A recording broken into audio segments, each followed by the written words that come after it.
ready for true happiness, for deep fulfillment, for feeling alive, on purpose, and in control of your life again? It's time to be the bold, brilliant, beautiful woman you were born to be. Welcome to the PurposeGirl Podcast. I'm women's happiness and life purpose expert Karen Rockkind, and I'm going to teach you how to live on purpose, feel alive, and be happy in every aspect of life. I'm going to get real about my life and interview women who are living on purpose so that you can finally live yours. Welcome to the show.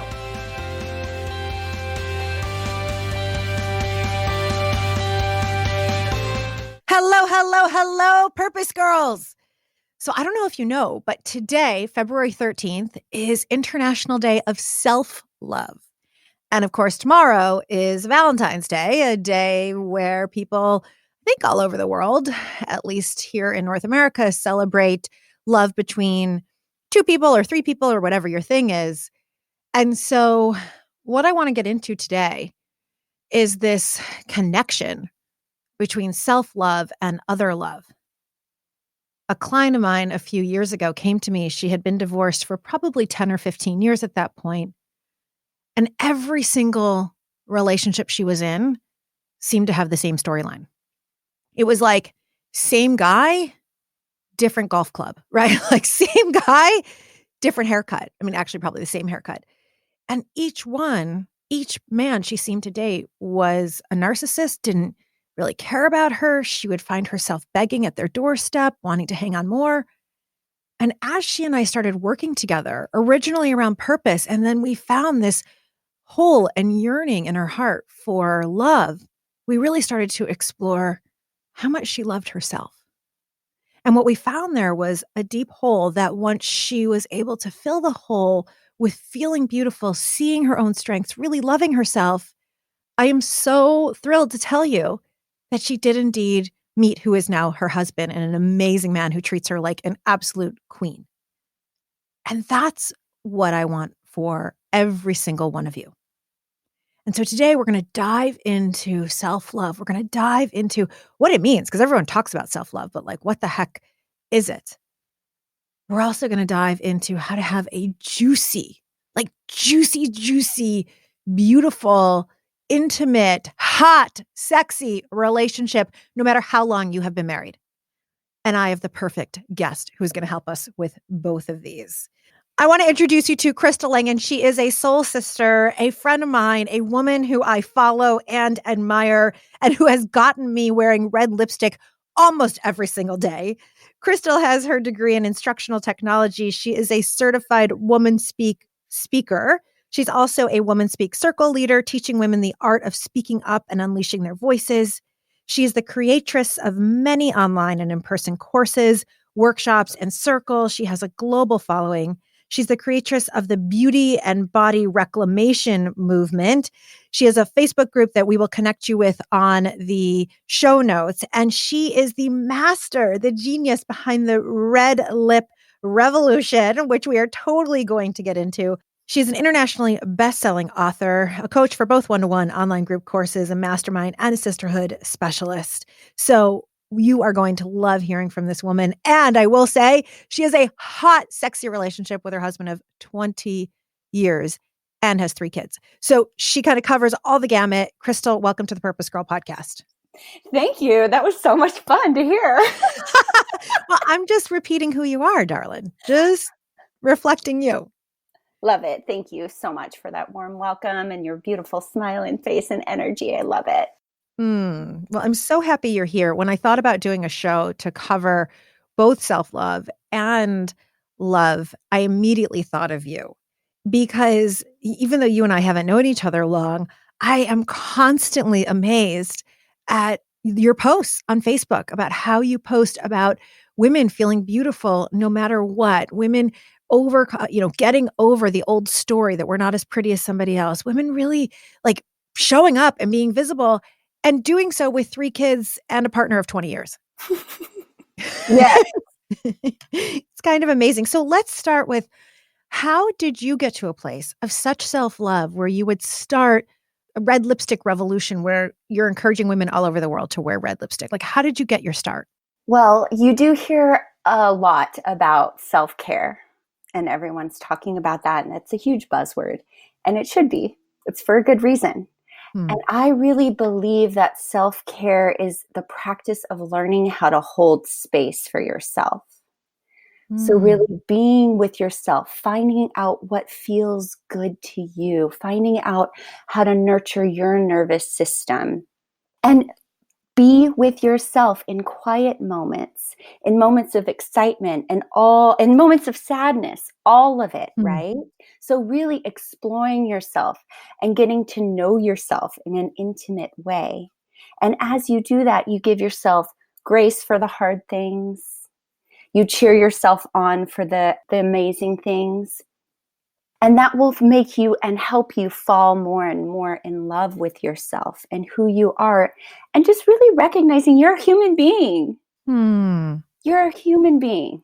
This is so beautiful because typically when I talk about self-care with someone, they will talk about getting a manicure or going to the gym, both of which are great, right? I love manicures and just went to the gym today. So, but what you're talking about is something much deeper, right? You're talking about the giving yourself grace, just as you would a friend, as you would a lover or, your child. You're talking about a deeper kind of self-care. Correct. Yes, you can take a bath, and that's wonderful. And sometimes, like yesterday, I only had 5 minutes. So I took a quick bath and then I took a Mm. longer one later.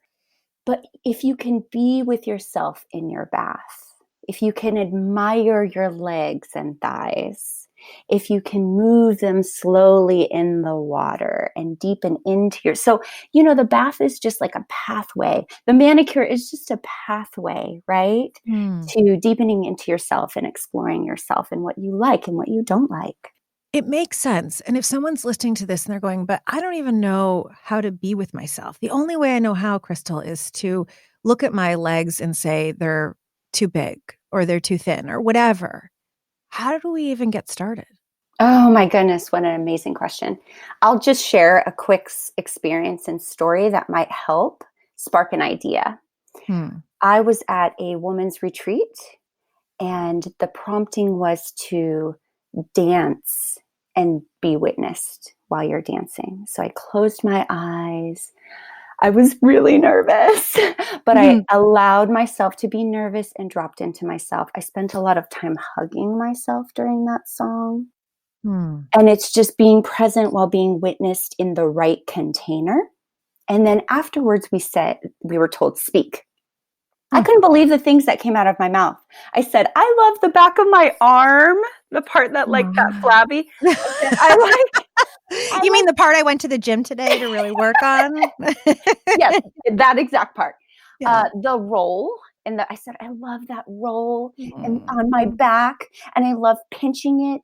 And I love my thighs. And I realized what I was doing was speaking to those spaces and places that needed the most love in that moment.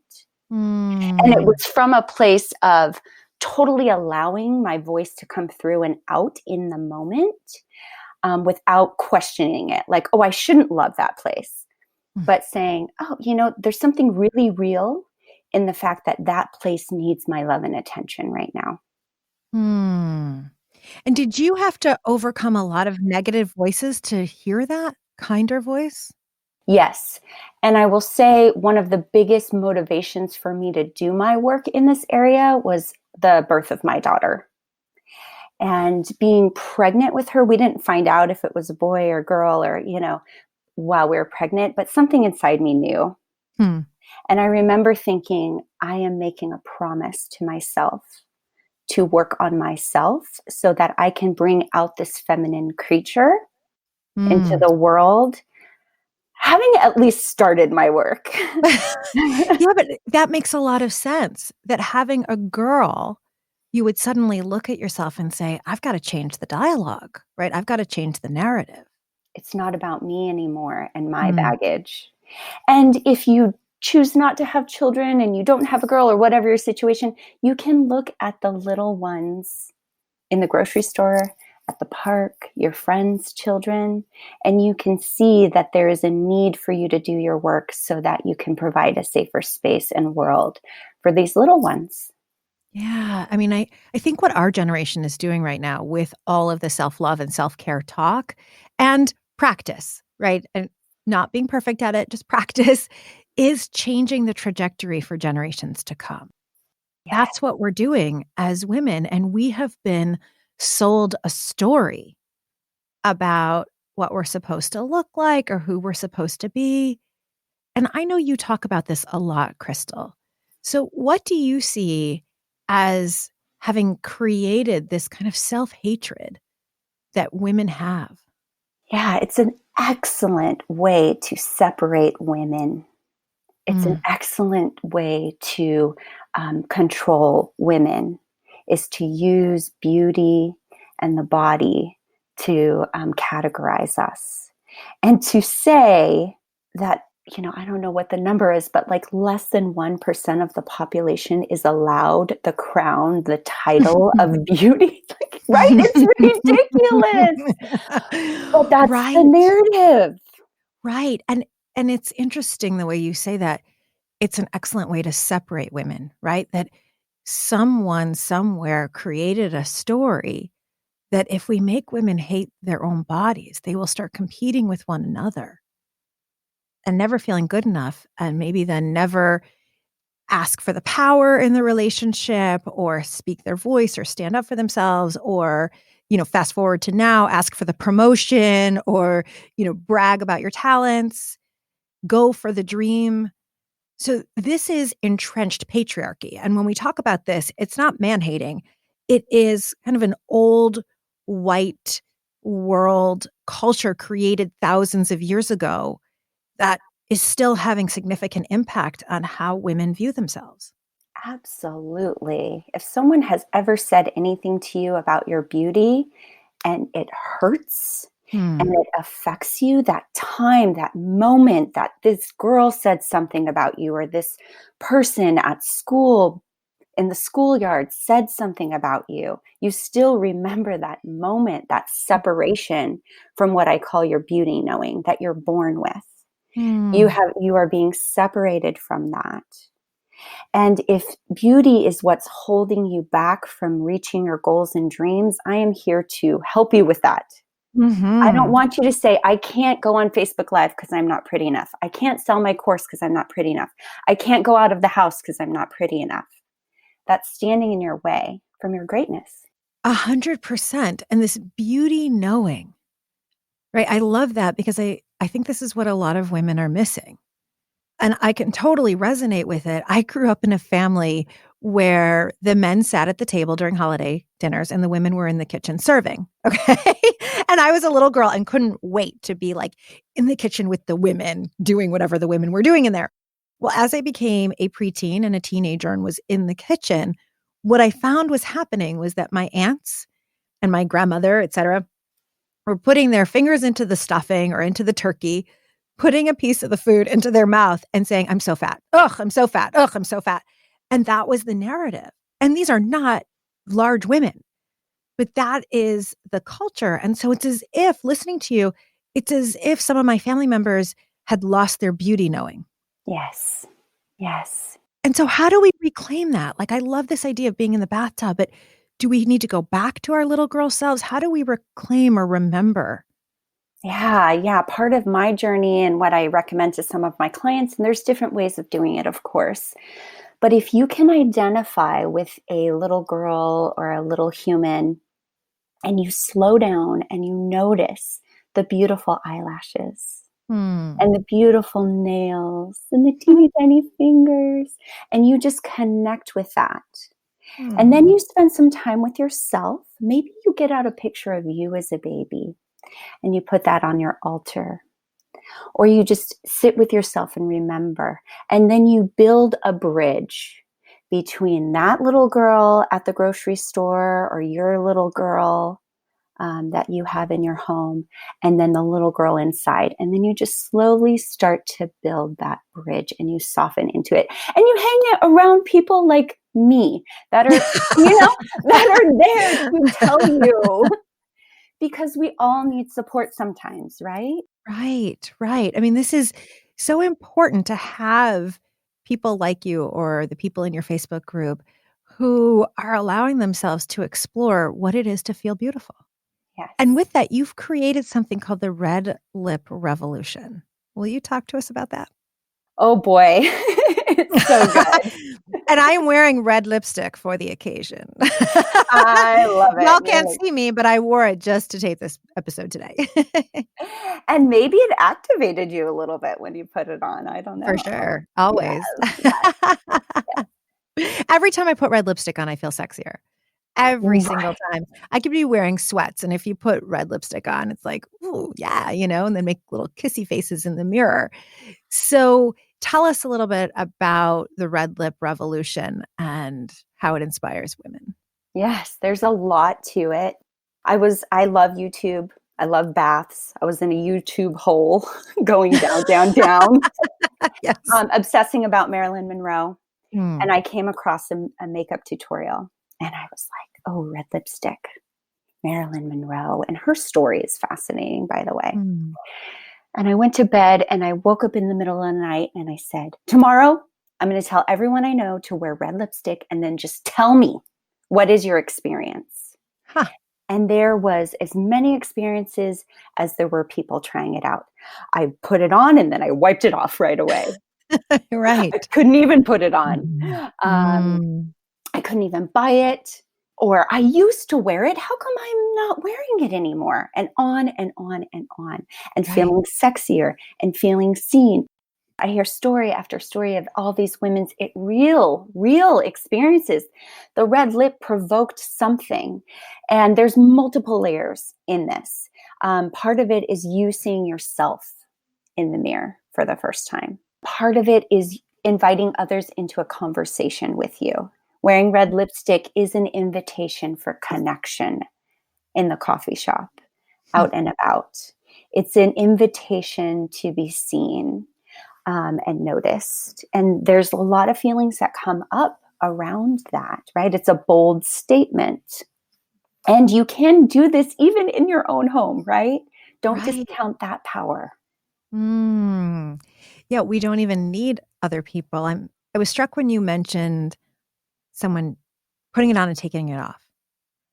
And I thought, well, of course, because I think at our deep core, we are dying to be seen. Like we really want to be seen and understood and heard. And what a way to be seen. You will be seen if you're wearing red lipstick. You will be heard. And then that's so scary for us, right? So it's like we deeply crave it and we're afraid of it all at the same time. And so as you're collecting these stories from women, it sounds like you really realize the power that we can have by simply putting red lipstick on. Yes. It's so simple, yet so profound. Yes. And it seems to just resonate. And I think it's something up in the collective because women have sent me articles about the flappers using red lipstick as a revolutionary act. A woman who painted her door red and handed out red lipstick. So there's these Cleopatra wearing red lipstick. There's these acts throughout time and history of women using red lipstick in this way. So there's something about it. There's something about the color red. And there's something about the lips and the connection. Like lips are a connector on your body anyways. Mm-hmm. Use them to kiss, use them to speak. So there's something deeper in there. And I have personally used lips in my own healing journey 3 different times when I was giving birth, during my near-death experience, and another birth that I had. So lips are also very important to me. Wow. I mean, there's so much now I want to dive into. Near-death experience. Tell us about that and how that's impacted you. Yeah. So I was 25 and I was having spinal surgery. And I was in the hospital and it was the middle of the night. And I had this voice that has never come so clearly before or after that said, Crystal, breathe shallow. And I was in complete sleep. The hospital was silent, deep in the ICU. And I said, okay. And then all the alarms went off and all the noises, and my nurse rushed in, then the lights went on, and my fiance, who's my husband, now rushed to my side. Every emergency, every noise.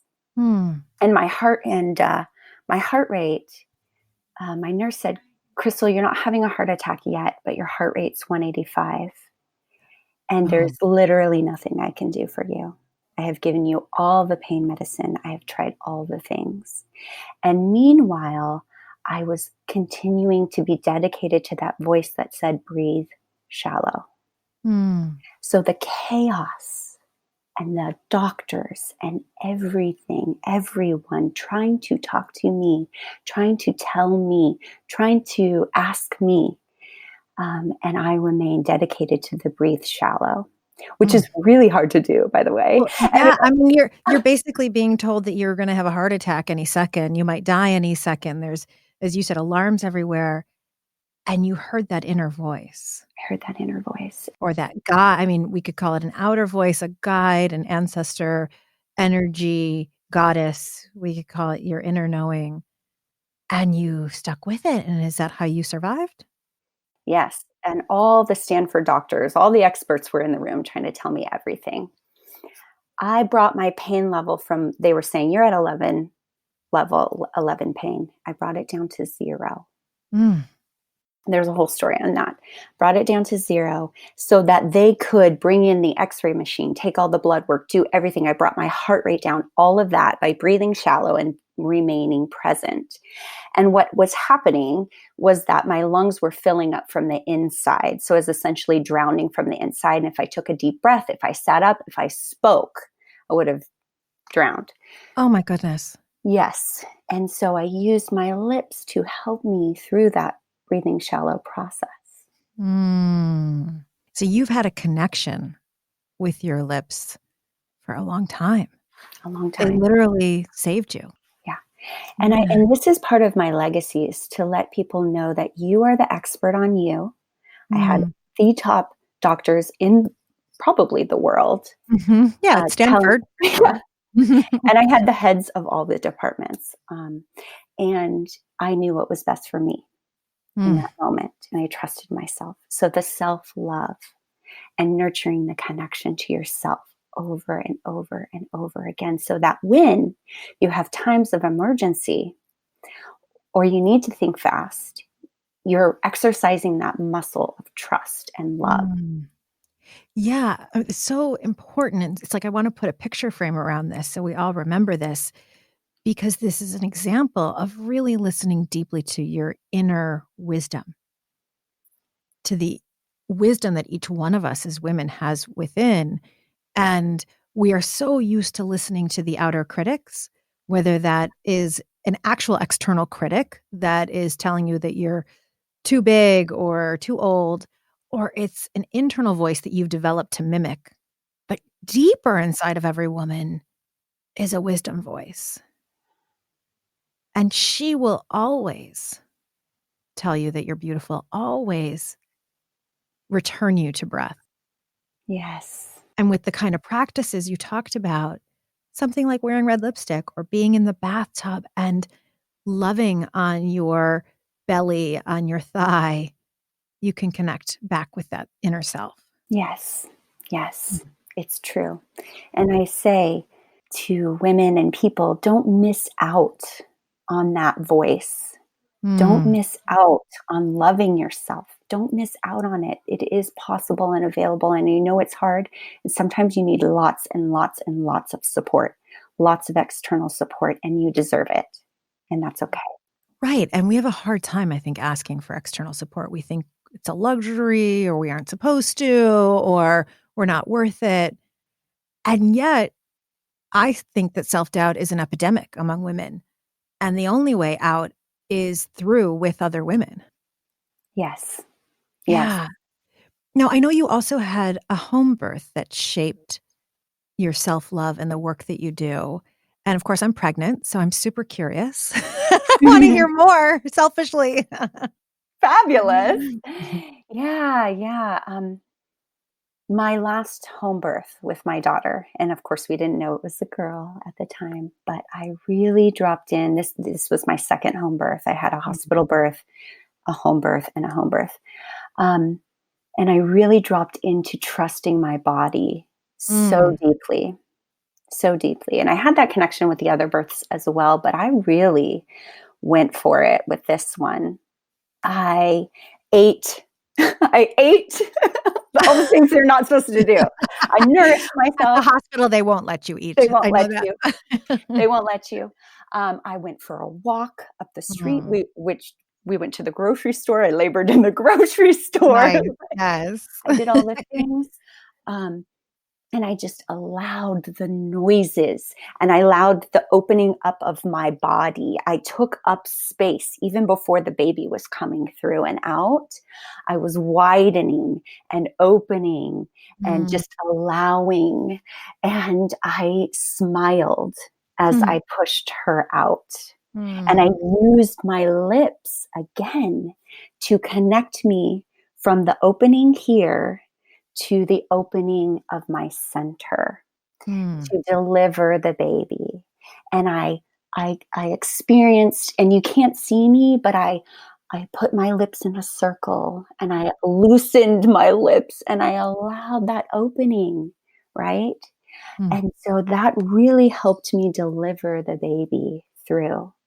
Wow. So practicing even now, if you're getting a massage or something, like in the bath, practice opening up your lips, loosening them. I'm practicing right now. None of Yes, you can you see me, are. but Crystal can see me. My red lips, I'm practicing with my mouth. I love it, and it's so important. We have such a connection with our bodies if we will allow ourselves to, right? Yes. Rather than seeing our bodies as this object that is or is not acceptable to magazine standards or whoever in high school, middle school told you that your body was not acceptable, to having a connection with your body where, whoa, this is my body that birthed my children, or that allows me to dance, my body that allows me to kiss, my body that allows me to splash in the ocean. And I love this connection with the mouth. I had not, with the lips, I hadn't thought of that. And it's such a beautiful opening because really the lips are a connector. Lips are a connector. So connect Mm. with your own lips Mm. and use them to connect with others. And Yes. yes, Yes, which is going to get me to my second thing I want to talk to you. So one is International Day of Self-Love, which is today, February 13th. So everyone out there, happy International Day of Self-Love. It is a day to practice what Crystal is teaching us. And tomorrow, of course, is Valentine's Day. So this is a perfect segue, connecting your lips with someone else's lips. Crystal, something that has honestly just turned me on immediately from getting to know you is how you talk about you and your husband. And you've been married for 20 years with 3 kids. we've been together for 20 Oh, okay. and yes, Together for 20 years. Thank you. and Okay. 13, wait, since 2007. So 13 years. What? Wow. So married 13, 3 kids, and it's hot. I mean, the 2 of you still are hot in love. So maybe first, if you're willing with our audience, share a little bit about your relationship because I want people to hear what's possible, and then I want to hear how do we get there. Mm. Yes. Well, it's been quite a long journey, right? 20 years. How do Mhm. you put that into a couple Yeah. of minutes? Right. Yeah. So I really do prioritize my relationship, and I prioritized back in the day when I was Mhm. single, finding the relationship. And part of that was seeing people who I admired in their relationship and modeling. So finding positive role models, Mm. whether it was in my family or not, right? So Mhm. finding positive role models and looking at why do I like their relationship? What about it is drawing me into them, and kind of doing a little bit of study and then deciding that I wasn't going to settle. Mm.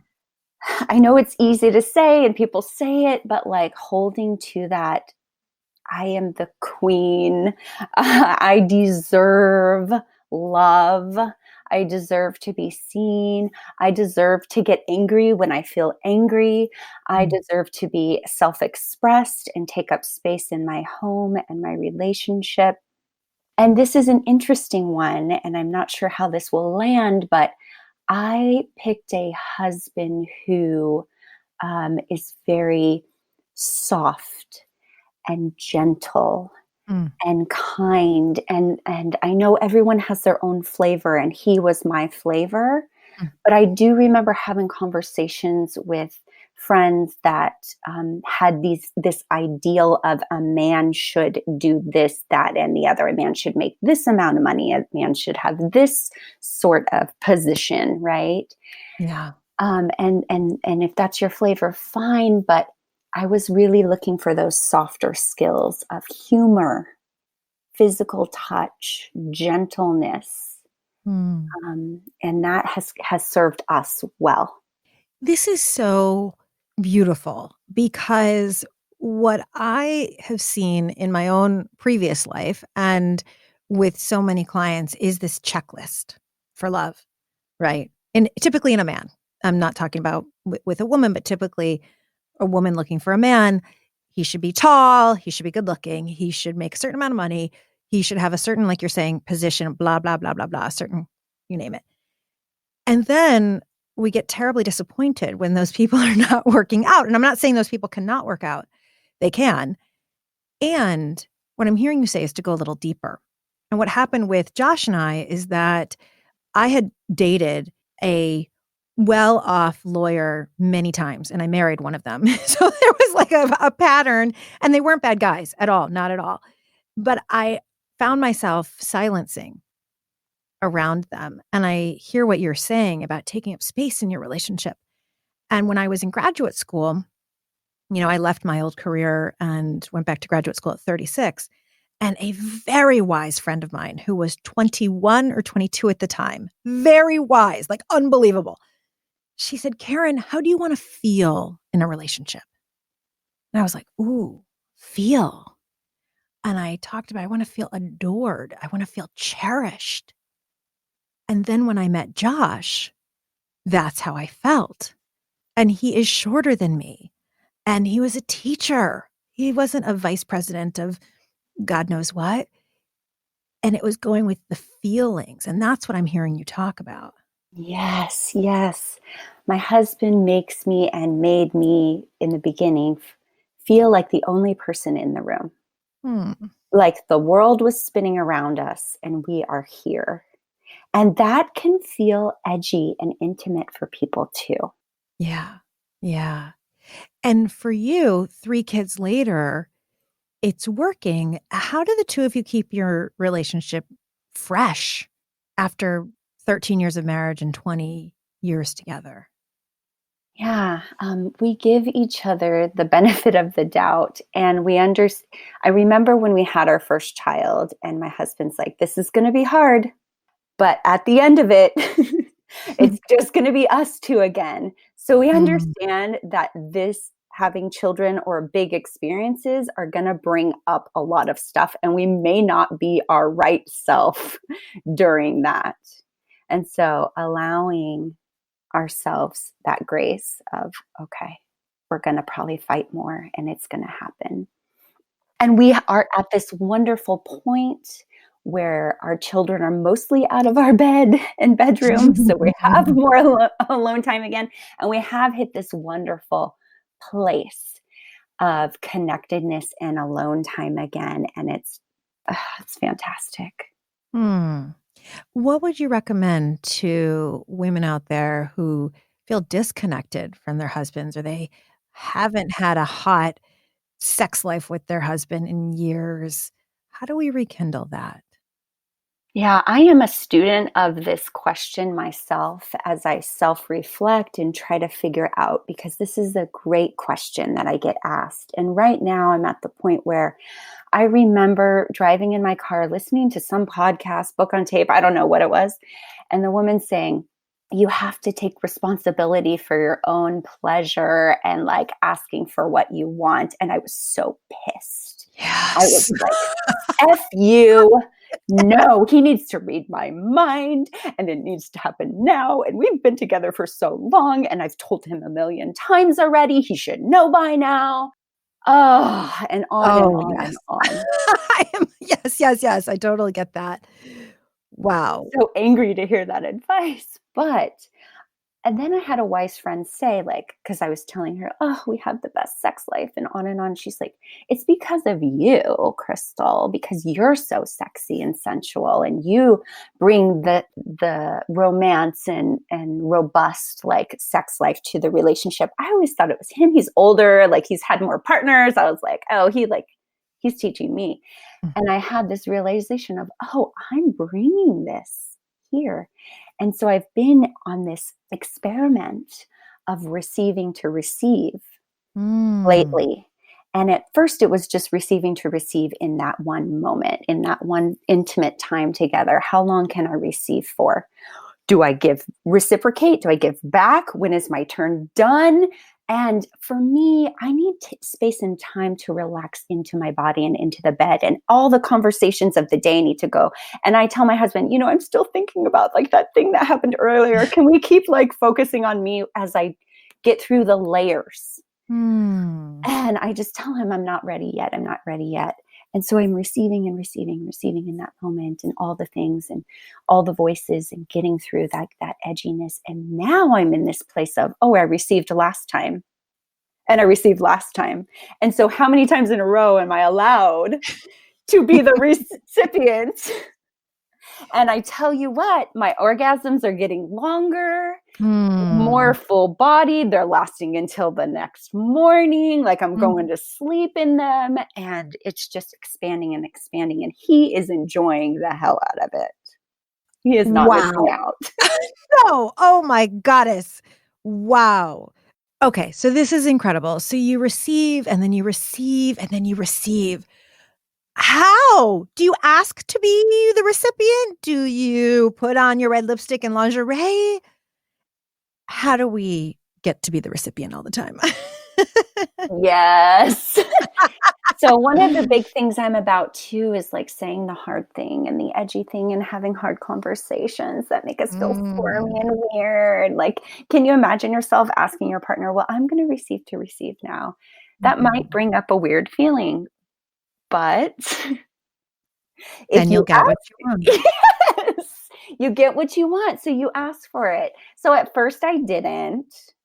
I just was like, okay, I'm just going to, experiment and see how he reacts to it without me asking. And he was fine with it.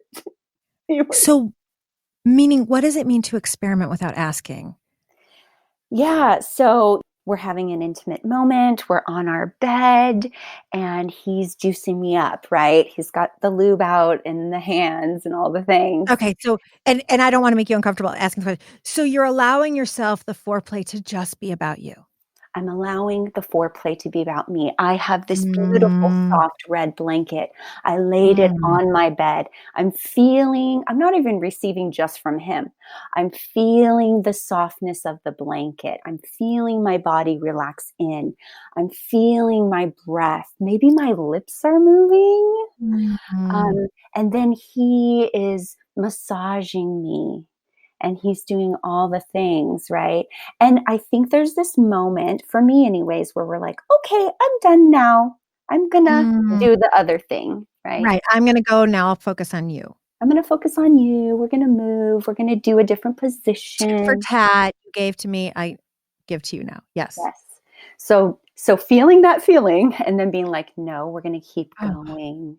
We're going to keep going with this. And he will stop when he's tired, right? Yeah. And I find, this is so good. I find that a lot of men, and I believe a lot of women, I've only had one woman partner before, and it was the same with her, want to give their woman pleasure. They want to give their woman pleasure. In fact, this just happened with me and Josh today in the shower. I was doing a webinar and we had gone to the gym. And I was like, oh, when we get home, we'll shower, but I don't have time for, any fun, hanky panky. And then I thought, oh no, the best thing for my webinar is if we actually have some pleasure. So he said, well, how about if we just give to you in the shower? And I had that moment, and he was giving to me in the shower, and I had that moment of, oh, and now I should give back, right? The old voice and the allowing to receive. And after the shower, he said to me, like, thank you. Thank you for letting me love your body. And so trusting that they want that. The other thing I'm hearing, this is so important, Crystal, and I know that this is key to your work, is the more you love yourself, allow yourself to feel beautiful, allow yourself full sensuality, the more you took and take responsibility for your own pleasure and for your own feeling of beautiful, Yes. the better your relationship with your husband is. Correct. It's So true. It's there all is part of this, it. wow, there really is this tie between self-love and romantic love. Absolutely. Because this is an edge too, if you're receiving and you're not feeling beautiful, and we're working on this, right? There are definitely times where I don't feel beautiful. But if you're practicing, like, I am beautiful, he Hmm. loves what he sees. Give a Mm. little shoulder, a little smile, a little wink at him or Mm. her as they're giving and you're receiving. That is like such a turn on. She's doing it. So when I tape podcasts, everybody, I can see my guests, and she's giving me the shoulder and she's giving me a wink. And I'm like, oh, yeah, okay. I would right now, Crystal. Yeah, yeah, and feel your hair and teeth and just Yes, I all love of this. that. You're like, So sensual. yes, think of like what you would be if you were a model, right? You're just like doing all the moves. Mm. Mm. And so allowing that, and one little practice that we do that has helped us even get like a small little step is to have your partner take pictures of you. Mm. Oh, this is an edge. It's going to be an edge for a lot of people.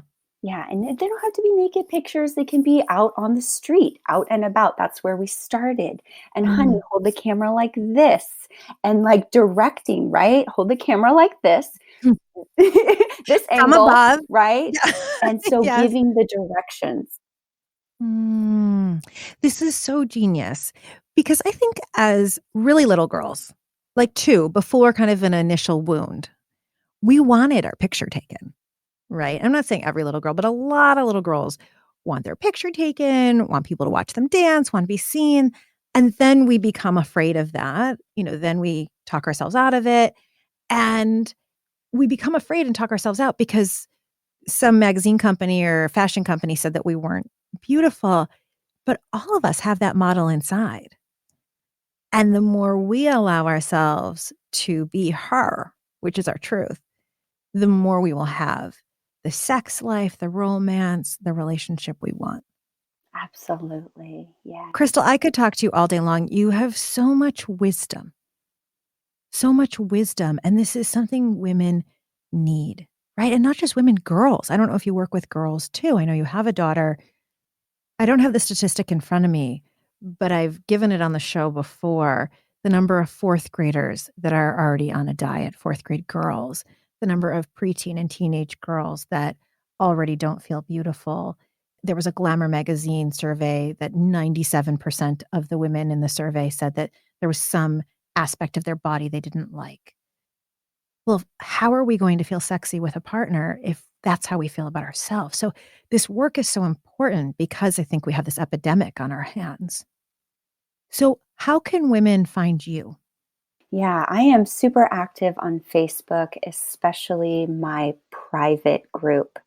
And I keep it private for a reason because women are doing deep healing work in there and sharing. And I am as well. Mm. I am as well in there. So definitely look for me, Crystal C. Avila Langen on Facebook, and then my Facebook group, Beauty and Body Reclamation. And then Mm. I'm getting more visible on Instagram. Ooh, fun. I love it's like a little flirt. I'll flirt with it a little bit. Yes. So I really want to promote the Red Lip Revolution on Instagram. I think it's such an easy way for women to connect and experiment. So I'm red_lip_revolution on Instagram. And then, of course, my website, crystallangen.com. Awesome. And of course, we have all of those links on our show notes. And Crystal does one-on-one coaching. She does speaking engagements. If you have an organization, whether it's a festival, a march, a women's empowerment conference, she can come in and bring her Red Lipstick Revolution tent and all of her amazing work to your group. So, Crystal, there's something I like to do with all my guests. It's called a Purpose Power Play Round. And I'm just going to ask you a couple of random questions, and whatever is the first thing that comes to your mind is the correct answer. Does that sound like something you're up for? Mm-hmm. Okay, awesome. This is my opportunity to feel like Ellen in one of those like moments of like a talk show. Okay, question number 1. What is your favorite day of the year? Valentine's Day. That's so Oh! funny. Well, then isn't this perfect? Happy Valentine's Day to you. Thank you. All the love and hearts in red. That makes so much sense. Crystal and I were messaging back and forth on Facebook, and she changed the color of our conversation to red. I didn't even know that was possible. And all of a sudden, our whole conversation came up in red. It was so perfect. Like, so you. I just loved it. Love it. So is it because it just reminds you of love and makes you feel love inside? And I mean, it's like, why not? Hello, a separate day. I know it was like invented by the card company or something like that, but whatever. Who cares? I'm taking it. Right? Amen. Yes. Send me flowers. Yes. Okay. Let's all do it. Send Crystal some flowers. All right, Crystal, who inspires you to be better? Oh, my daughter, 1,000% my daughter, my little one. She is my model. She is my greatest teacher. Mm. That is so beautiful and so important. As you were talking about her, I was thinking about my niece that was just born, who's now just a week old, and the messages, and my sister is whispering in her ear already. You are kind, you are strong, you are healthy, et cetera, you are beautiful. Because everyone who keeps seeing this baby keeps saying, she's so beautiful, and she wants her to know she is beautiful, and she's beautiful inside and out. So I love that, how the little ones can inspire us. Absolutely. And you will do anything to change the world to protect them. I can't wait for that for myself. Okay, last question. What is something everyone should do at least once in their life? Everyone should really slow down and stop and just really be present with themselves and take up the space with themselves.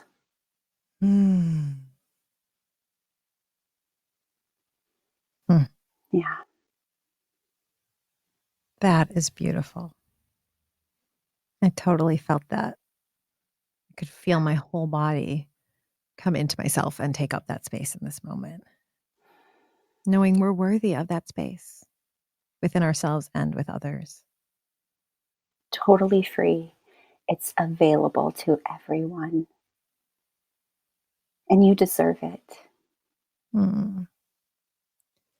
Crystal, your wisdom is like hot cocoa to my insides and like the best essential oil. You're just warming me in all the right ways. I just really appreciate your wisdom, your beauty in every way, and what you are doing for women. It's so important. So again, everyone, to find Crystal, go on our show notes. You want to follow her and become part of her community in all of the places. Of course, it's the best thing you could do for Self-Love Day and for Valentine's Day, because there is this incredible connection between how much you love yourself and the way that you will show up in romantic relationship. And so with that, Crystal, thank you for your wisdom and brilliance and presence on the Purpose Girl podcast. To all of you out there, thank you for listening. We hope you loved this episode of the Purpose Girl podcast. If you did, head on over to Apple Podcasts, spend 60 seconds and leave a 2-sentence review. It is helping women all over the world find us. Of course, the best way to stay in touch and to ensure you get weekly tips about how to live your purpose, how to love yourself, how to live that life that you can create for yourself is to join the Purpose Girl community. Go on over to PurposeGirl.com and sign up for the Purpose Girl newsletter, or go on over to Facebook and join the Purpose Girls Facebook group. There you will find a community, a sisterhood of over 2,000 women who support each other, are honest, are open, loving, supportive, all here to live our true purpose in life. Of course, the best thing you can do is to share this episode of the Purpose Girl podcast with every woman you know. Your mom, your sister, the women at work. Make a book club about it, because every woman deserves to feel beautiful inside and out. That's how we change the world, one woman at a time. And so with that, my Purpose Girls, may you live purposefully, may you love yourself, and may you love life. Bye for now.